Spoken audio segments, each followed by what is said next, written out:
Temu has become the cheap place to buy shop tools, but are any of these tools actually worth owning? Well, today I just picked up 8 of them, and each one of these tools is going to get a single rating. That's right, we're going to rate each one of these tools and either give it a Temu Clap or rate it as Temu Crap. All right. So join me today as we dive into these 8 beautifully packaged tools.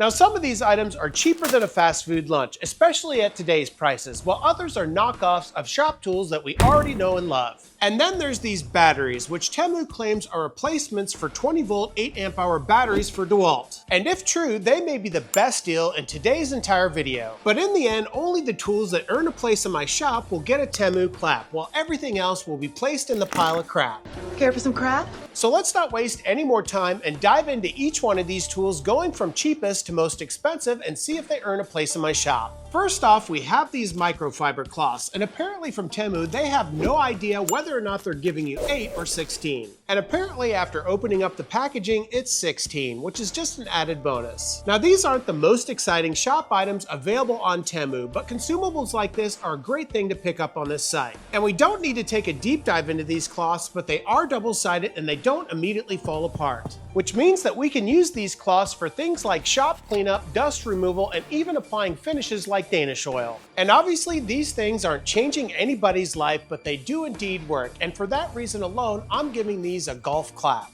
Golf clap? Golf clap. Not exciting, but definitely not crap. The next item I picked up is a set of 3 Japanese pull saws for just under 12 bucks, which makes each one of these pull saws less than 4 bucks a pop. Now, these are all made from that household brand named Tucson. I have 2 sons. Now, these actually surprised me right out of the box, as it didn't say what these handles were made out of in the description. But I gave these handles a good old-fashioned bite test, and these things are definitely made out of hardwood. And you can see that each one of these saws is just a little bit different, with one saw actually having a double-sided blade. But can they cut? Well, that's yet to be determined. Let me grab some hickory, which is one of the hardest hardwoods in my shop, and see how well these do. Well, I can tell you whether you use the flat tip, the angled tip, or even the double-sided blade, each one of these easily slices through that hickory. And pretty darn clean results in my opinion, not to mention the fact that each one of these blades is flexible enough that you could use it as a flush trim saw. Now, obviously, the handles and blades aren't as nice as some premium Japanese pull saws, England! but for 11 bucks? Well, it's hard to complain about these 3 saws, so what's my verdict? Well, I'm gonna have to give this one a clap, a little bit stronger than that golf clap. Clap, clap, clap, clap. Our next item is something that could save us a lot of time if it actually works, and that's the key. Now, at first glance, this thing looks pretty crazy, but it actually has one very simple purpose. This is actually a half gauge that is made by a brand called Roy Tool, which is a pretty popular brand on Temu. And this tool is supposed to be perfect for half lap joints, and it's a heck of a lot cheaper than many of your other brands. But does this thing actually work? Well, let's test it out on a couple of pieces of 2x4. To use this, all we need to do is to set the black lip of the tool on the very top of the material we want to create a half lap with. And once we tighten it down, we can flip the tool on its side, and you can see that its other arm is indicating the half lap of that material. Then it's just a matter of setting our table saw to the silver arm of the tool so that we can make our half lap. Then we can run both pieces of our 2x4s through the table saw, in this case creating a rabbet, and see how they come together. And as I place these 2 pieces of 2x4 together, you can see that they interlock almost perfectly, especially for an imperfect wood like 2x4s. And it's this type of tool that can really help out with a frustrating joinery technique, which is the half lap. So what's the verdict? Well, I'm gonna have to give this one a straight up clap. Clap, clap, clap, clap, clap. Now, I'll have to admit, this is about the best success rate I've had with Temu so far, as I've done a lot of videos on them and I shoot about 500 with the number of tools I have to throw away. And so far today, Temu has a clap for all 3 items. I don't think you know what that means, cuz.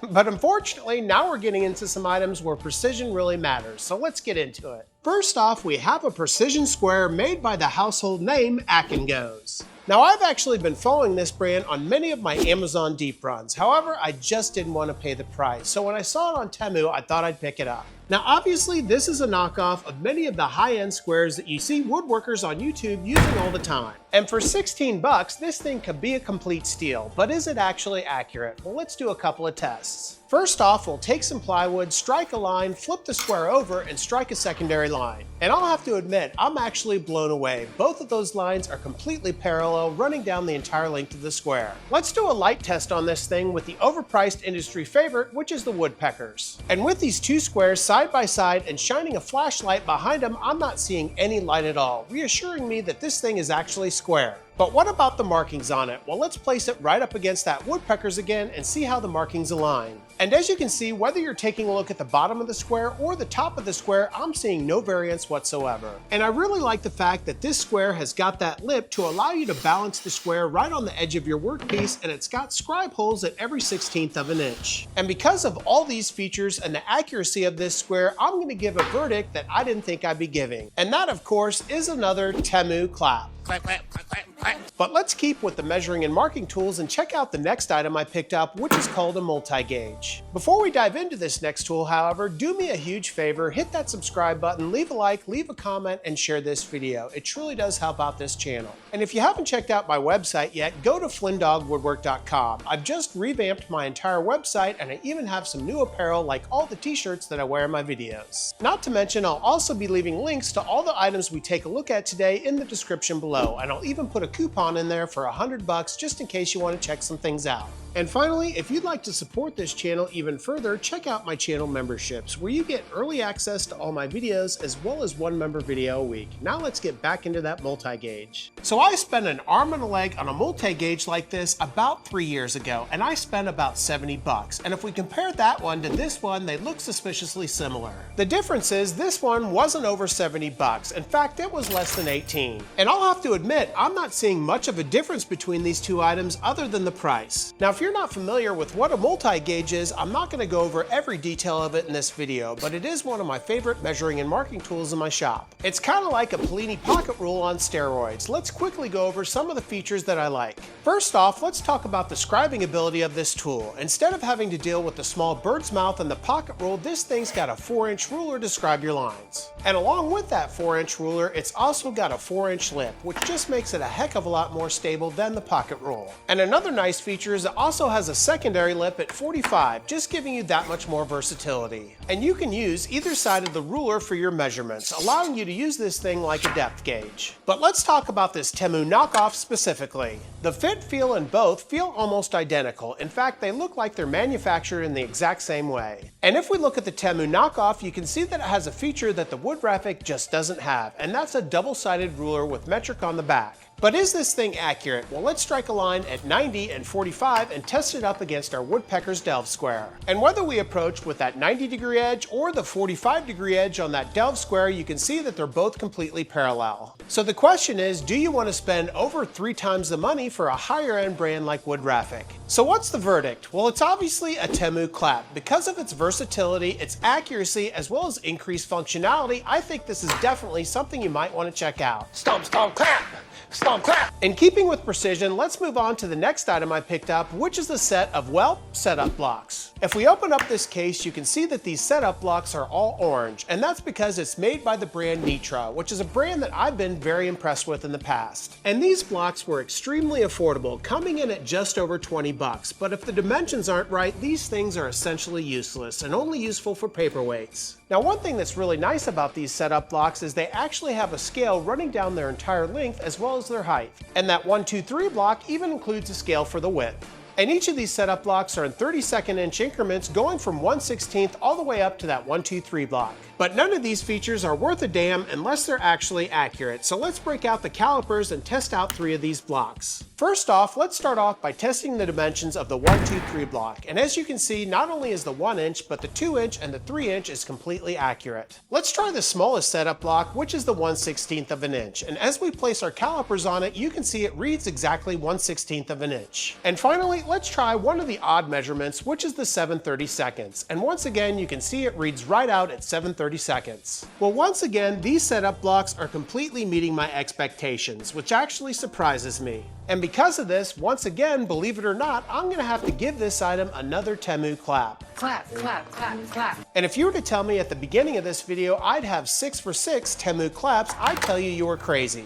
But let's keep pushing forward and take a look at another Temu item which might remind you of another famous woodworking product. Now this is obviously a knockoff of the very famous micro jig gripper. However, my gripper's been through the ringer and it needs to be replaced. So I thought I'd give this cheap one a try, which is just over 23 bucks. Let's compare the two items. If we look at the very bottom, you can see that they both have 3 rubber padded feet that give you support on your workpiece. Not only that, but they also each have a support wing that can rest up against your table saw table to give you support as you go to cut your material. But as you can see, my micro jig support wing is broken, and that's one of the reasons why I wanted to pick up this item. Now as I play around with this knockoff item, there's a couple of features that are really impressing me with this tool, and that's the fact that it's easily adjustable not only for the foot but also the wing. Instead of having to fiddle around with knobs and screws like you do with the micro jig, this thing works just a little bit differently. To adjust the interior foot, all you need to do is to flip the 2 tabs on the front and the back of the tool, and then once you have your adjustment made, you simply lock it into place. And the support wing is just as easy to adjust. Simply push down on the lever on the very side of the push block and you can adjust the wing up and down. And once you have your depth set, you can pull up on that same lever and it will lock that wing right into place, giving you all the flexibility you need to quickly make adjustments on the fly as you go to make your cuts. So what's my verdict? Well, because I think this knockoff actually improves upon the design of a fan favorite, I'm gonna have to give this a Temu Clap. China.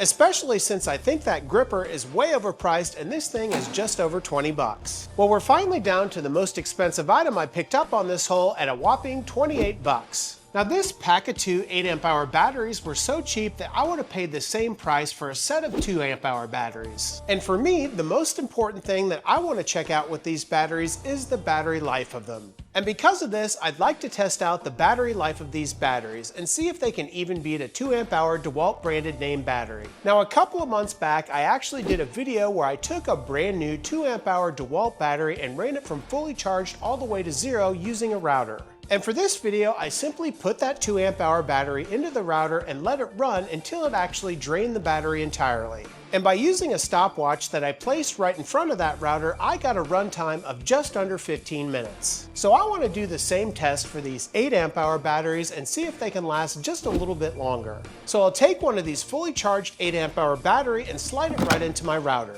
Then I can secure this router upside down into some wooden screw clamps. Then I'll just turn the router on, start the stopwatch on my iPad, and see how long this battery lasts. And this gives me the opportunity to get on my computer and see how long a DeWalt 8 amp-hour battery actually lasts when in use. And the answer is 30 to 90 minutes with consistent use. So let's see how long this thing lasts. So what's going to be the verdict of these 2 8 amp-hour batteries? Well, in order to determine that, we need to see how long that battery lasted.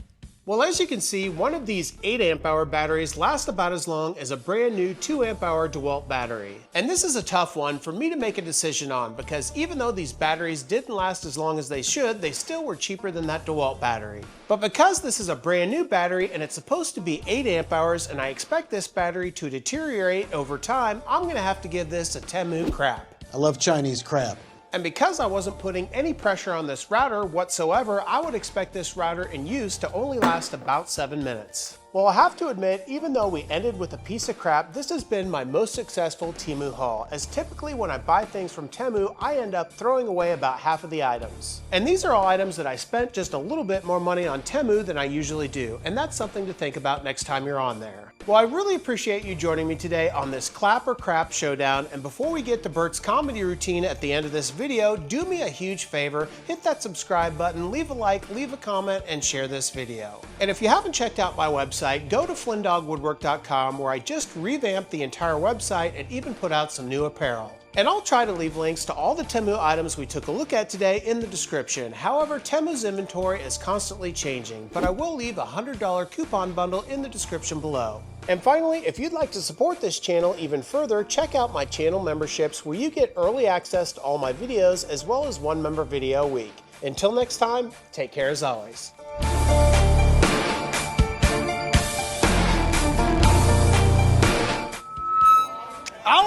here we go. You know, most of the stuff you buy on Temu sucks, except for their vacuum cleaners. Yesterday, I ate 4 cans of alphabet soup that I bought on Temu. Felt sick all day. That is until I had a huge bowel movement. You know, I got fired last week from the factory for sending a picture of my junk to everybody that works there. Cost me an arm and a leg on stamps too. What does a pair of jeans purchased on Temu and a cheap hotel have in common? No ballroom. I got a little warning for you. Once you start purchasing brakes on Temu, you won't be able to stop. You know, sometimes you just gotta buy your men's wigs on Temu. Yeah, I bought mine there. It was just a small price to pay.